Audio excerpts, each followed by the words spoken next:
Hello everyone, welcome to Shiksha classes. Amar channelot ei je current affairs series discuss kori asu. Ami series to discuss koribo chesta korisu last 1.5 year or jiman bilak important current affairs asile tate upcoming exam homor hobe useful hobo pare. Azir ei video tot ami day 19 discuss korim aru topic discuss korim 136 to 145. Ahogeti azir discussion start koru. Azir first topic hoise Ajmer Sharif. Current news to iman important nohoy. Ajmer Sharif Dargah hoise Muslim shrines eta holiest Muslim shrines hoy India ase aru tar location hoise Rajasthaner Ajmerat ase aru etu Khwaja Moinuddin Chisti dedicate kori banoa hoisile teo asile Khwaja Moinuddin Chisti asile ejon Sufi saint ji teo Russiaৰ পৰা আহিছিলে আৰু Mughal emperor Humayunৰ সময়ত এক কনস্ট্ৰাক্ট কৰা হৈছিলে two অনাৰ Chisti after his passing তাৰ পিছত Sultan Mahmud Khan Khilji আৰু তেওঁৰ লৰা গিয়াসুদ্দিনে বুলন্দ দৰৱাজা বনাইছিল the Dargah massive northern gateway in 1460s আৰু বৰ্তমান যেটো white marble dome আছে এইটো বনাইছিলে 1532 during the reign of Humayun আৰু major expansion তাত সংঘটিত হৈছিলে আকবৰৰ সময়ত আকবৰ এজন 60 sector এজন follower আছিলে তেওঁ এই দৰগাহটো 1579 লৈ তেওঁ 14 times visit কৰিছিলে আৰু and in the early 1570s Akbar had built the Akbari Masjid to the west of Shrine's southern entrance আৰু 1616 ত জাহাংগীৰে অৰ্ডাৰ দিছিলে গোল ৰেইলিং বনাবৰ বাবে তাৰ পিছত then Shah Jahan contributed to the construction of mosque within the Shrine's complex এতিয়া মইনুদ্দিন চিষ্টিৰ বিষয়ে অলপ চাই লওঁ মইনুদ্দিন চিষ্টিক তেখেতক প্ৰফেট মুহাম্মদৰ ডিসেন্ডেন্ট বুলি কোৱা হয় তেওঁ লাহোৰ হৈ পেলাই আজমেৰ প্ৰৱেশ কৰিছিলে ইন 1192 আৰু তাতেই তেওঁ সেটেল হৈছিলে আৰু তাতেই তেওঁ বাস কৰিছিলে তেওঁৰ যি 1236 যেতিয়া তেখেতৰ মৃত্যু হৈছিলে তেখেতৰ মৃত্যু পৰ্যন্ত তেওঁ তাতেই বাস কৰিছিলে আৰু তেওঁ ইণ্ডিয়াত আহিছিলে ঘড়ী কনকুৱেষ্টৰ সময়ত আৰু কুতুবুদ্দিন বখতিয়াৰ কাকিক তেখেতৰ ফাৰ্ষ্ট ফলোৱাৰ হিচাপে তেখেতে একসেপ্ট কৰিছিলে He is believed to have introduced and established the Chisti order in India আৰু হেই Khwaja Moinuddin Chistiৰ তেখেতৰ main belief আছিলে achieving oneness with Allah devotion to the divine leading a pure life use of simple language the tolerance between people of different faiths showing compassion and charity for the helpless and poor এতিয়া চাও Shahi Jama Masjid উত্তৰ প্ৰদেশৰ চাম্বালত আছে এটো Mughal empire বাবৰৰ সময়ত বনোৱা তিনিটা major মছজিদৰ ভিতৰত Shahi Jama Masjid এটা অন্যতম হয় বাকি দুটা আছে পানিপত আৰু অযোধ্যাত The Jama Masjid was given protected monument status দিয়া হৈছে December 22 1920 under section 3 subsection 3 of Ancient Monuments Preservation Act 1904 আৰু monuments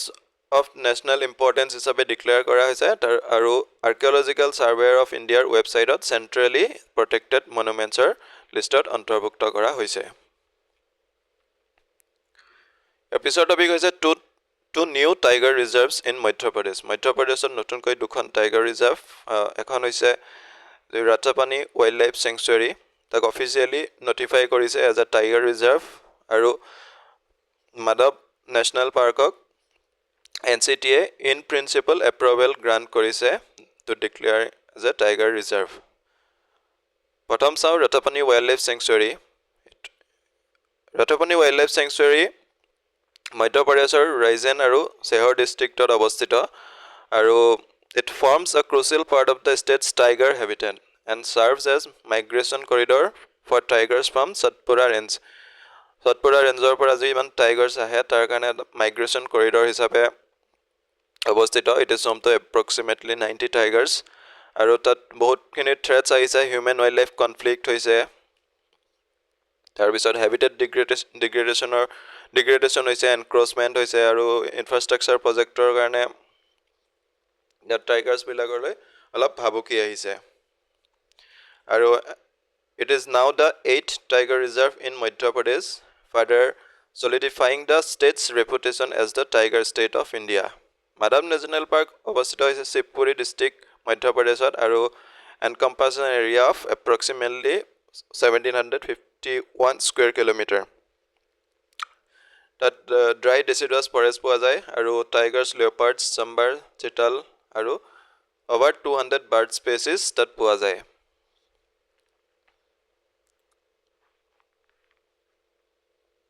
এইটো আগৰ স্লাইডৰ পৰা আহি গৈছিলে.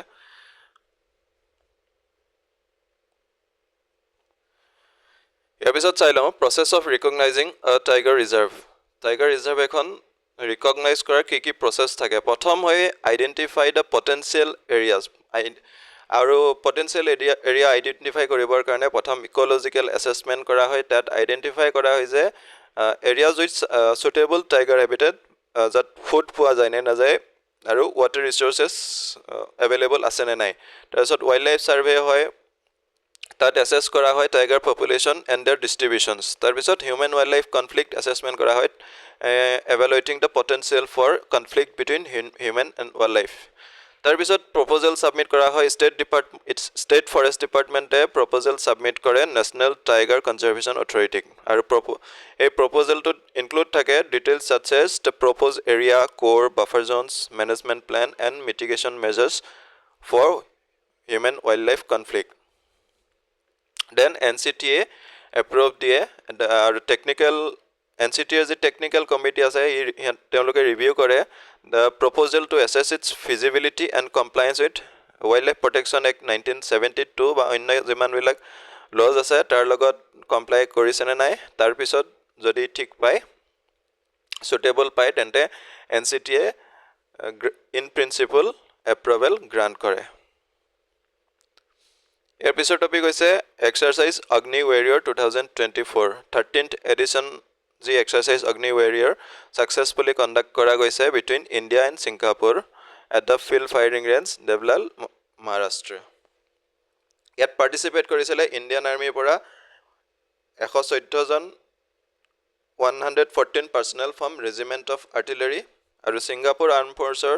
182 personnel from Singapore artillery. আৰু এই exercise to objectives is enhance mutual understanding of drills and procedures to achieve joint operational capability under the UN Charter, demonstrate joint firepower planning execution with a focus on new generation equipment. পিছৰ topic হৈছে election কমিশনৰ ওপৰত. এইটো topic election কমিশনে recently Bahujan Vikas Aghadi পাৰ্টিক whistle তেওঁলোকৰ symbol হিচাপে allot কৰিছে. কাৰেণ্ট নিউজটো ইমান ইম্পৰ্টেণ্ট নহয়, আমি এতিয়া চাম ইলেকশ্যন কমিশনৰ ইলেকশ্যন সিম্বল এলটমেণ্টৰ প্ৰচেছটো কি বা কেনেকৈ ইলেকশ্যন সিম্বল এলট কৰা হয়. The election commission of India is responsible for the allotment of symbols to political parties and candidates. যিকোনো পলিটিকেল পাৰ্টি বা কেণ্ডিডেটক ইলেকশ্যন সিম্বল দিবৰ কাৰণে ইলেকশ্যন কমিশন অফ ইণ্ডিয়া ৰেছপন্সিবল হয় আৰু সেই এলটমেণ্ট প্ৰচেছটো গভাৰ্ণ কৰে the election symbols reservation and allotment order of 1968 আৰু সেই তাতে this order defines reserves and assigns symbols for political parties to ensure consistency and clarity in elections. The symbols order aims to assign exclusive symbol to recognize national and state parties. Exclusively যিবিলাক recognize national and state parties আছে তেওঁলোকক exclusive symbol assign কৰা হয় আৰু provide a distinct identity for candidates on ballot paper. The ECI publishes an official list of parties along with their respective symbols in the Gazette of India to formalize the allotment. Election Commission of India এখন official list party publish কৰে য'ত party আৰু তেওঁলোকৰ respective symbols বিলাক mention থাকে আৰু এটো Gazette of India publish কৰে to formalize the allotment. Election symbol দুই ধৰণে ক্লাসিফাই কৰা হয়, ৰিজাৰ্ভ সিম্বল আৰু ফ্ৰী সিম্বল. ৰিজাৰ্ভ সিম্বল বিলাক এলোকেট কৰা হয় exclusively to recognize national and state political parties আৰু ফ্ৰী সিম্বল দিয়া হয় available to unrecognized registered parties and independent candidates. যিমান unrecognized registered party থাকে বা independent candidate থাকে তেওঁলোকে এই ফ্ৰী সিম্বল দিয়া হয় and these symbols are not exclusive and can be reused by other unrecognized candidates. এই ফ্ৰী চিম্বল কিটা এক্সক্লুসিভ নহয় আৰু এটো বেলেগ আনৰিকগনাইজড ক্যান্ডিডেটে ৰিইউজ কৰিব পাৰে symbol allocation to different party types recognized পাৰ্টিক এক্সক্লুসিভ চিম্বল দিয়া হয় to national and state parties যিমান ৰিকগনাইজড পাৰ্টিজ থাকে তেওঁলোকক এক্সক্লুসিভ symbols দিয়া হয় ensuring consistent representation in every election আৰু unrecognized registered party কি কৰে candidates from unrecognized registered parties may choose from a pool of free symbols that are not exclusive আৰু যদি এটা recognized political party মাজত দুটা ফয়ড হৈ যায় যদি তাত স্প্লিট হয় তেতিয়া symbols of order 1968 election commission of India power দিছে to resolve the disputes over the symbols claim and the ECI's decision is binding on all the parties আৰু election commission of India সেই ডিসিশনটো লবৰ কাৰণে কেইটামান test perform কৰে যিকিটা establish কৰিছিলে supreme কোৰ্টে in the Sadiq Ali versus election of India case of 1971 to decide which faction is entitled to the symbol আৰু সেই টেষ্ট কেইটা হৈছে test of aims and objectives তাত ইলেকশন কমিশন অফ ইণ্ডিয়াই টেষ্ট কৰে determines which faction aligns more closely with the original aims and objectives of the party's constitution মানে যি দুটা ফয়ড হ'ব তাতে ইলেকশন কমিশন অফ ইণ্ডিয়াই চাই যে কোনটো পাৰ্টিয়ে কোনটো ফয়ডে যিখন পাৰ্টিৰ কনষ্টিটিউশ্যন আছে তাৰ এইমছ এণ্ড অবজেক্টিভছৰ লগত মানে বহুত মোৰ ক্লোজলি তেওঁলোকে এলাইন কৰিছে দেন টেষ্ট কৰে taste of party constitution considers the organizational structure and adherence to the party's constitutional framework আৰু তাৰপিছত majority check কৰে evaluates the factional support by assessing the majority within the party's central organization structure this test ensure that symbol allocation remains fair and consistent ইয়াৰ পিছৰ টপিকটো election commission of India লৈ যেটো আমাৰ recently বাই election হৈ গৈছিলে তাৰ পৰা নিউজত আহিছিলে এতিয়া আমি বাই ইলেকশন কি হয় চাই লওঁ বাই পোলছ আৰু বাই ইলেকশন বুলি কোৱা হয় যেতিয়া মানে কোনো মেম্বাৰৰ ডেথ ৰেজিগনেশ্যন ডিসকোৱালিফিকেশ্যন বা এক্সপালছনৰ ফলত কোনো মানে লেজিসলেটিভ এছেম্বলি বা পাৰ্লিয়ামেণ্টত যদি ভেকেন্ট সিট থাকে তাক ফিল কৰিবৰ কাৰণে যেটো ইলেকশন পতা হয় তাক বাই ইলেকশন বা বাই পোলছ বুলি কোৱা হয় আৰু under section 151A of the representation of the people's act 1951 Election Commission of India is required to fill these casual vacancies within 6 months from the date of occurrence provided the remaining term of the seat is at least 1 year. Representation of People Act 1951 or section 151(8) mention আছে যে তেনেকৈ যদি কোনো seat vacant হয় তেন্তে election commission of ইণ্ডিয়াই এই vacant হোৱাৰ পৰা 6 মাহৰ ভিতৰত ইলেকশন পাতিব লাগে যদিহে তেওঁলোকৰ টাৰ্ম 1 বছৰতকৈ বেছি আছে আৰু যদি 1 বছৰতকৈ কম আছে তেন্তে বাই ইলেকশন ম্যান্ডেটৰী নহয় নেক্সট এটা চাও ইলেকশন কমিশন অফ ইণ্ডিয়াৰ বিষয় ইলেকশন কমিশন অফ ইণ্ডিয়া এটা পাৰ্মানেন্ট ইন্ডিপেন্ডেন্ট কনষ্টিটিউশনাল বডি হয় এস্টাবলিশ কৰা গৈছিল under article 324 of the Indian constitution It oversees election of parliament, state legislatures and the office of the President and the Vice President of India. Election Commission of India, Parliament election, state legislature election, aru President aru Vice President of India election.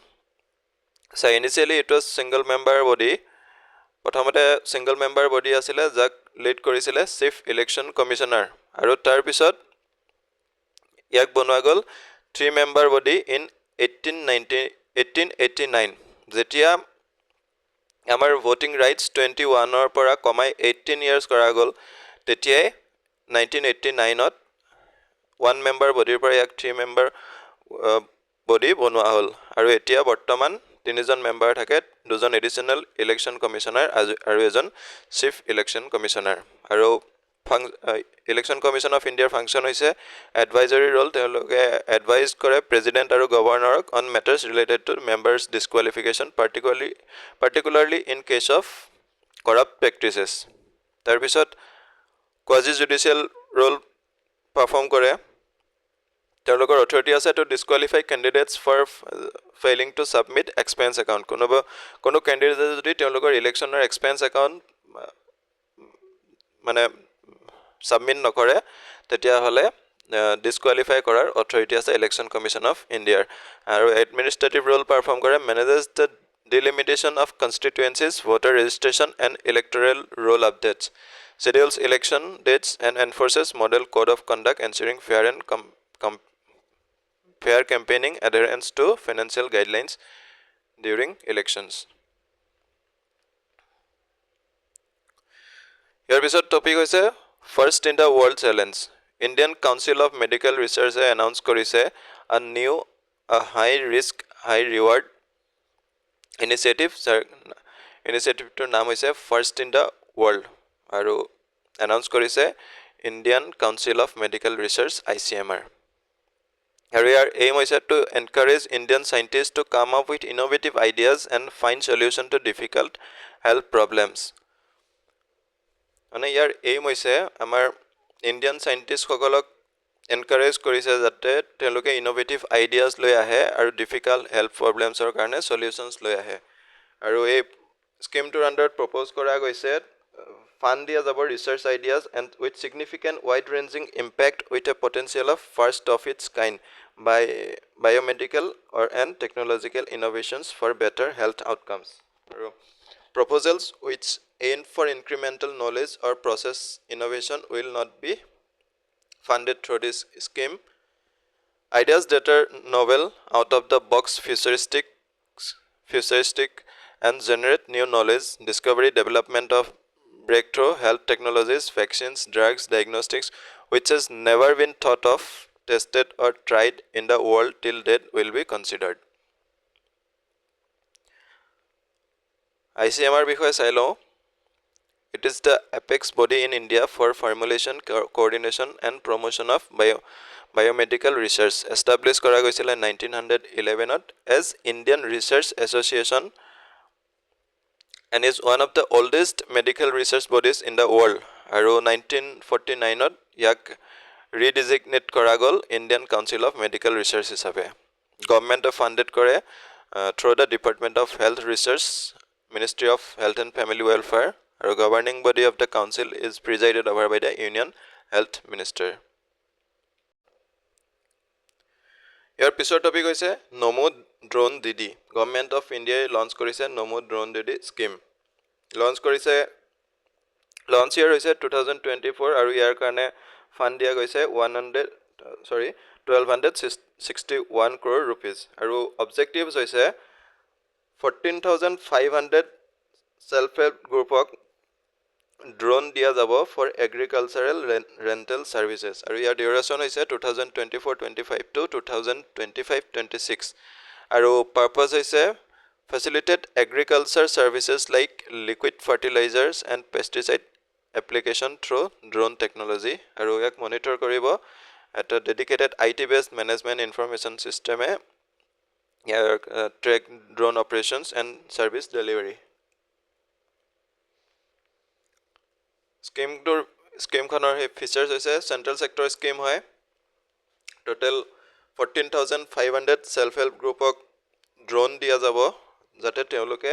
rental farmers hokolok teoloke rental service diba pare for tasks like spraying fertilizers and pesticides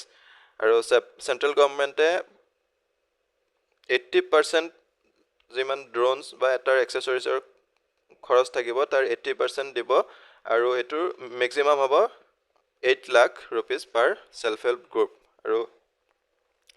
self-help group member training dia jabo to operate drones and maintain them. Lead fertilizer companies will be responsible for implementing the schemes at the state level, coordinating with state departments, drone manufacturers, and self-help groups.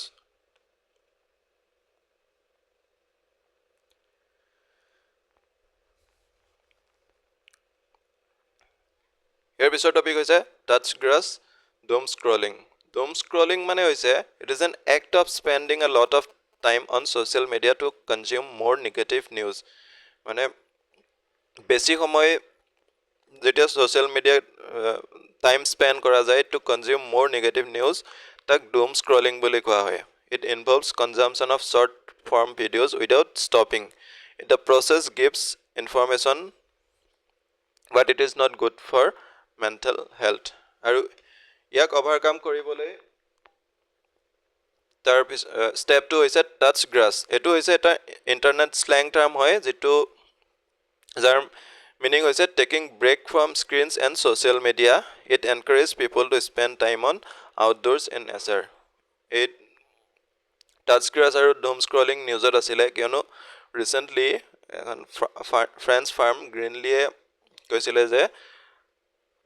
ডুম scrolling is bad not just for mind, society and politics but also for the environment.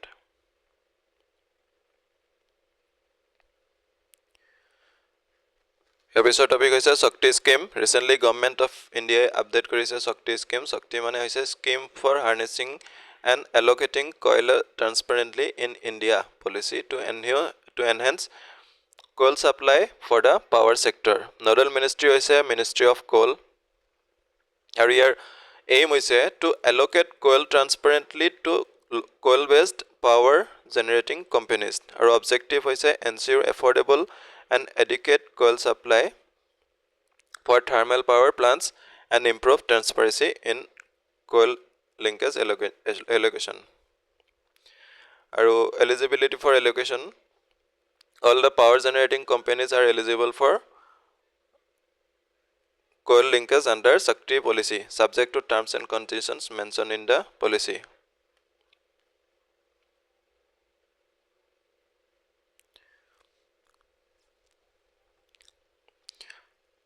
Episode last topic is azir Nepal, India, Bangladesh ekhan tripartite agreement sign korise for cross border electricity trade. Aru India, Nepal and Bangladesh have signed a trilateral agreement to export 40 megawatts of electricity from Nepal to Bangladesh via India's power grid. Export timeline is Nepal export koribo telokor ji surplus electricity aru export koribo Bangladesh ole proti bochore June 15 tarikhor pora November 15 tarikhole aru initial phase Nepal export koribo 40 megawatt hydroelectricity to Bangladesh via India. Our economic benefit abo Nepal bosori $9.2 million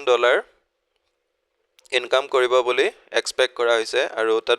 party involved asile a memorandum of understanding kon sign kora hoisile Kathmandut between NFA executive director NTPC Bidyut Byapar Nigam CEO and Bangladesh Power Development Board Chairman. Aru yat India role is make arrangement for electricity supply. As a video to Nimani asile. Thanks for watching.